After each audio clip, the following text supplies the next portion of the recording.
Welcome, folks, anywhere in the world. Good afternoon, good evening, good morning, and g'day. How about that? I never get to throw that in. G'day. G'day.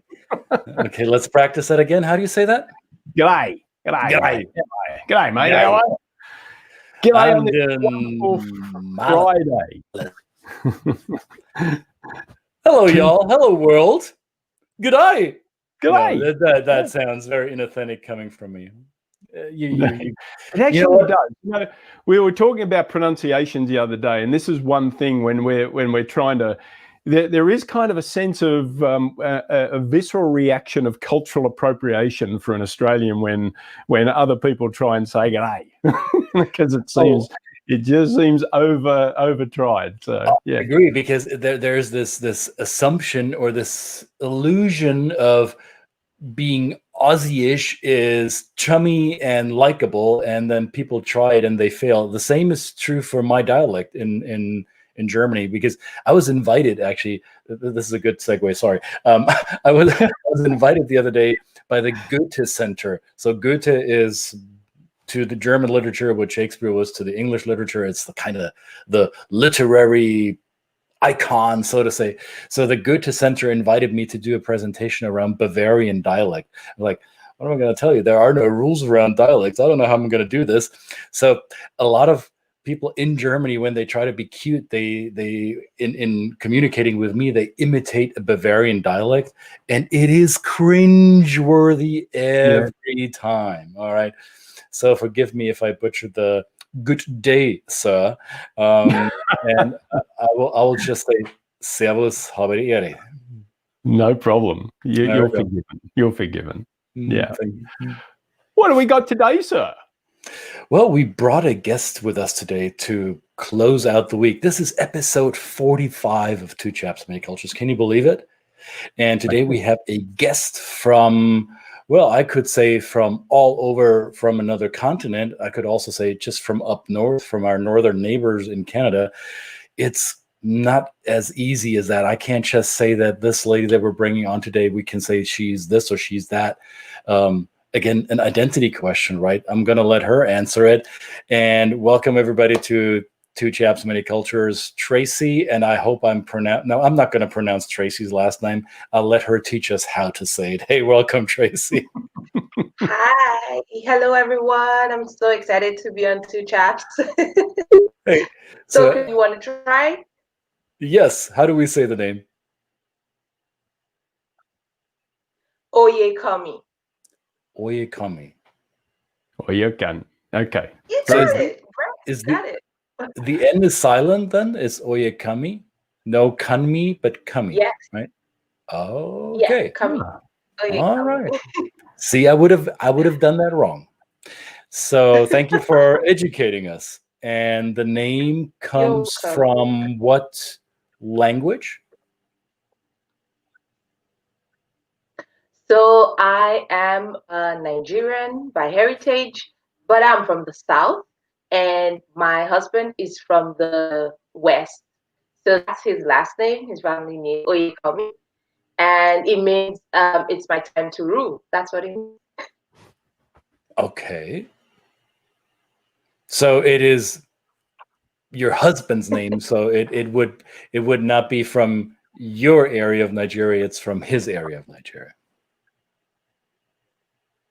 Got it. Yeah, correct. And yet you're not joining us from Nigeria today. You're joining us from where in the world? Vancouver, Canada. The beautiful British Columbia. Beautiful British Columbia. Now that's quite a leap from Nigeria. So how has Canada been treating you? Oh, great. Like my elder sister has been here for almost 20 years. So good thing I have family here. And we live like a few streets away from each other, which is great. Nice. I'm sorry, I have to make a football reference. For those of you who live in the US, I mean soccer. The greatest Canadian African export from Vancouver, Alphonso Davies, Champions League champion with Bayern Munich. Yes, I had to bring that in somehow. Sorry. All right. Glad we settled that. All right. Both, yeah. So, Tracy, I've seen you as a guest on other people's programs here on the World Wide Web. And you were a guest on a program by a gentleman that Brett and I had already brought into our fold as well. You were chatting with Ben Cross over in his Love and Relo program. And I found it interesting what you do, because I found that there is some overlap, maybe a little bit of overlap between the work that Brett and I do and what you do. And I found your approach quite unique, and I found it inspiring, to say the least. Right. So I like the fact that there is this this confident African woman who does what she does, and she does it in a very outspoken way, and I found that quite refreshing. So tell our audience what it is that you do with visual at work, or visible at work, and how that translates into the North American workplace. Enlighten us. Oh yeah. Thank you, Christian, and thank you, Brett, for having me. It's such a pleasure to be here and to spread the word about what we do at Visible at Work. So in a nutshell, Visible at Work is a safe platform for highly skilled immigrants and foreign trained professionals to stand out at work, skill their careers abroad, and adapt to different work-life cultures in North America, basically. Mm-hmm. So would it be an oversimplification to say you help expatriates in North America to further their careers? Oh yeah, definitely. Okay. And part of when you started introducing me into the overlap with global mobility and cultures, and one area that I know, because I had done that back home in Nigeria for the expatriates that came into Nigeria from North America, from the Middle East, from Europe and all of that. So I knew that there was this overlap where you move to a new location. The company, if you're lucky enough, the company takes care of everything, like your relocation and your housing, schooling for the kids and all of that. But there's some aspect that ties into the quality of lifestyle that you're going to live in that location, which is your career. So especially if you moved for work. And if care is not taken, because you're getting into a new environment, you might find out that your work begins to suffer just because you are not taking care of that aspect of your work. And that aspect, like, it translates into where you live, the kind of money you earn, the kind of relationships you build at work, really managing your team if you're a leader, or managing your boss if you're working under a team lead, a new team lead in a new location. So that's a lot of pressure to deal with. Yeah. This is one thing that comes up a lot in our relocation or relocation training I do anyway. There's often the question, I'm moving from the head office. They're basically pushing their boat off the shore from the mothership, and they want to know how do they still remain relevant and visible in the actual the company themselves while being successful in their overseas assignment. That's a question I probably am not that qualified to answer, because it's such an internal thing. So that would be something that you would help with, right? Yes, definitely. And for a lot of expats and foreign trade professionals, when they move, most times they don't want to be the ones to complain. So maybe they're still having some friction setting up with their teams in their new location. They don't want to be the ones to say, hey, I think I'm having trouble with this team. Weeks into the new assignment, and they don't want to be the ones to complain. So I step in view where I'm not part of your company. So of course you can open up to me, and then I will tell you where you're sucking up, you need to help, and also give you strategies to really being relevant in both your head office and your new location. You told us before we went live that you moved to Vancouver from Philadelphia, if I remember correctly. So it sounds like you've been doing this work in the United States before, and now you're doing it in Canada. Have you noticed that Canadian workplaces provide a different set of challenges than U.S. workplaces, or is that about the same? How would those two North American, let's say, labor markets or workforce markets compare in respect or in regard to the work and the services that you provide?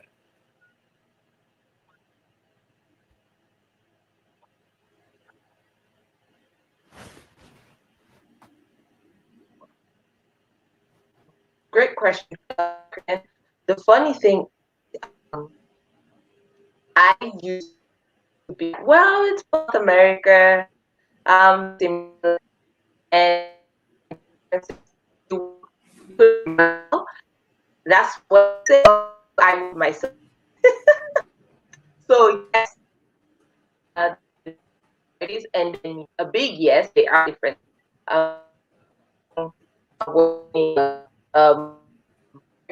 or working with somebody that's from and working with Canada, especially in work culture.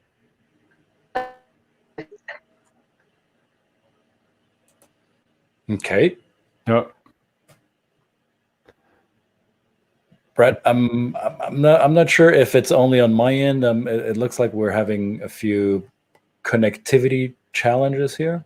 Yes, yeah. I'm kind of it's cutting in and out there, Tracy. I'm sorry. So maybe I don't know. It's a little difficult. Just cuts in and out. That's so I'm getting that at my end as well.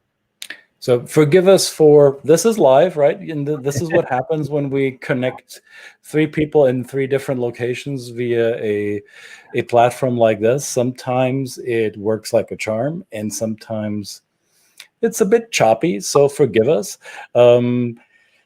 Tracy, it appears that your connection to our studio room is a little bit jumbled up, and we'll try that again.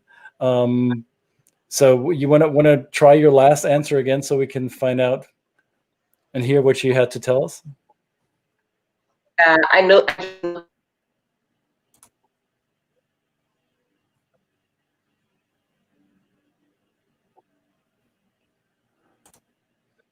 All right. So yeah. it appears that the connection has been hijacked by the internet villains who do not allow us to communicate uninterruptedly. Differences and if there are similarities in Canada. Okay. Yeah.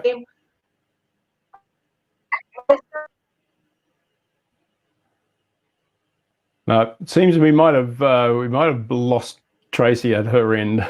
Unfortunately, unfortunately, we'll have to try this again. And apologies, global people. We this is a first for every one of us here. So this is new. But this is live. So we got to get the show going. We got to keep it going. Yeah. Brett, in your experience, when we deal with expatriates and their career planning, how has it been for you? You said you don't see yourself as the qualified expert to talk about the internal career planning process. Mm-hmm. And I think it's similar for myself in my practice. However, does it not happen to you that often the expatriate spouse who may not be employed in the new location, that they come to you and say, well, how can I keep my CV current while I am following my partner on this foreign assignment? So in your practice, is there a level of, let's say, expat spouse consulting or advising? Well, I think it's something that the poor spouses spouse support has been something that I think a lot of people struggle with. So companies struggle with it internally. They just assume that the person that is the spouse, that terrible trailing spouse terminology that they use. Some people still use it, but I prefer it to say the supporting spouse, probably one of the most important aspects of it. But it is a difficult thing. So also for the person who's moving, as I mentioned before, that sense that they're feeling that they're being taken away from the head office. And if the head office is a place where they've always seen themselves as a relevant and integral part of the operations and a way to build their career and further go up the ladder, then this is something that they've often said, if I'm going to go away from that, how do I stay connected? And that can be easy to do so when you're going back to some cultures, but harder in others. But then you've got the spouse who oftentimes has got a career and has to put it on hold. Some very, very sometimes emotional conversations with spouses that often come up when we're in front of the family that may not have come up in general conversation in the craziness of putting yourself or organizing your planning for the overseas assignment. But then all of a sudden, if we bring it up, it becomes, oh yeah, so I hadn't thought of that. And then you become this kind of mediator between this conversation that sometimes can be very awkward, but has to be had, because if it's not had, then it can cause problems on the other end. So those things of maintaining skills, maintaining relevancy in a if not a company, then an industry, then those kind of things are valid. Yes, absolutely. And what I've noticed in my practice is that oftentimes the accompanying spouse who's trying to stay current in their field run into local red tape. So they bring certifications, qualifications. They have a skill set that's proven in their native markets where they come from, and not always do these diplomas and certifications transfer into the host country market, and they struggle in getting that approved and finding appropriate work that is, well, in accordance or in alignment with their education and their qualifications. So that is something where we have made it a practice to, when we get a chance to talk with our transferees, our coaching and training clients, to have that conversation with human resources or with their people department in their partner's company or in their own company to find out what can they do proactively to get those certifications either translated or transcribed, or get a more international variation of that certification. Maybe, I don't know, let's say you're in nursing or you are in, I don't know, in some technical field, go back to the issuing body of your industry, of your profession, and ask for basically the internationalized version of that diploma, just like you get your international driving license in order to be eligible to operate a vehicle abroad. You might as well do that for your professional licenses or your certifications. Right. And I do recognize that often, I don't know what the percentage is like in your field, Brett, but I notice that a lot of families or a lot of couples who relocate for work, at first, one of the partners, the so-called non-working or the accompanying spouse, is to a certain degree comfortable with not working initially. And they give themselves that 3 to 6 to 9 months period where they say, okay, let's get ourselves grounded in that new location. Let's get ourselves established, redevelop our routines, reestablish our household practice, so to say, before I start re-engaging with work. And I'm not blaming them, because it's such a huge transition for, especially when you're moving with children or with pets or with a bigger household than 2 individuals. So I can relate that some people may not be ready to hop back on the work train. However, once they do want to do that, because they recognize I'm getting stir crazy at the house, I don't feel fulfilled because I am not furthering my career abroad. My partner is, but I am not. That is when the service of people like Tracy is critically important, because it helps them, well, reconnect with that workplace. And it looks like we may have Tracy back in the room. Let's see if we were able to fix those technical issues that threw a wrench in our gears. Let's find out. Let's find out. And whilst Tracy's connecting, I mean, this is why I thought that this is one of the questions I would ask Tracy, is because when the things like that, the simple thing like a resume, does a resume translate not only in language terms, but also in style terms across different cultures? So an American audience, so you're basically writing a resume for an audience, and that's I think would be an important part of it. And also just, I mean, how much of a break is there? A recommended time that you don't want to be removed from it? I mean, it's interesting to see. So have we got you, Tracy? Can we try that again? Oh, bummer. No. No, we can see you, but we can't hear you. Oh my goodness, no. Yeah. Well, no, this would be a great reference, wouldn't it, to reference someone like Tracy, who says, if you've got this, you've got the ability to reach out to resources that's got an experience in coaching and really supporting either the professional themselves or the accompanying spouse in having these conversations in a real organic way. We're kind of a higher or not a higher level, that's the wrong way to put it, but a different level. We're a broader level in terms of the cultural interactions and the cultural machinations that can play out across cultures professionally and socially. But so I think this is really a wonderful service that Tracy offers, to be able to have those to draw on, I think, yeah. And I think a lot of it, and I don't want to pretend that I know what Tracy's doing, but I would suspect a lot of it. And I've followed her interviews before online, and it sounds like there's a lot of this helping the immigrant overcome the immigrant stigma, right? This I have to prove myself in this new environment, and I have to show to the native colleagues or to the established fellow people at work that even though I'm new to the country, I bring value to the organization. So it's not just the language, it's the whole posture of presenting yourself as a newcomer to that world. So there's a psychological aspect to that as well. Absolutely. How'd we go, Tracy? Yeah, no. the internet gods. Yeah, so are not I'm speaking about like resumes and speaking to audiences.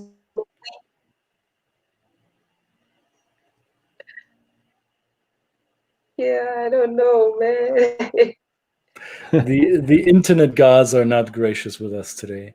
You know what, Tracy, we can hear you a little bit here and there, and it's breaking up. I would suggest we bring you back on in a future episode, because we do want to hear from you. And technology is not our friend today, and this is what happens in these environments. Tracy, thank you for taking time. We will make a new time with you, and we will bring you on here soon. So, dear fans, dear followers, dear friends, bear with us. And we'll fix the technology, and we'll bring you Tracy unfiltered and unencumbered and what's the word? Just good. So for now, I would argue let's close out this week. Have a wonderful weekend, everybody. You've seen Tracy. So. We've given you bits and pieces about Tracy, and we'll bring Tracy back again. So that's a promise we make here. And have a wonderful weekend, everybody. This was episode 45 of Thank you, everyone. Enjoy Labor Day. See, we heard that. Labor Day it is. By the way, we will be back on Labor Day, because Labor Day is something for US people. And maybe, I don't know, some other people. But Labor Days around the world are not always on that Monday in September, as it is here in the US. Labor Day in Europe was, I guess, on May 1st. And many other countries have different dates. So we'll be back on Monday, Labor Day in the US or not. Absolutely. See you next week, guys. Have fun. Enjoy the weekend. We're out.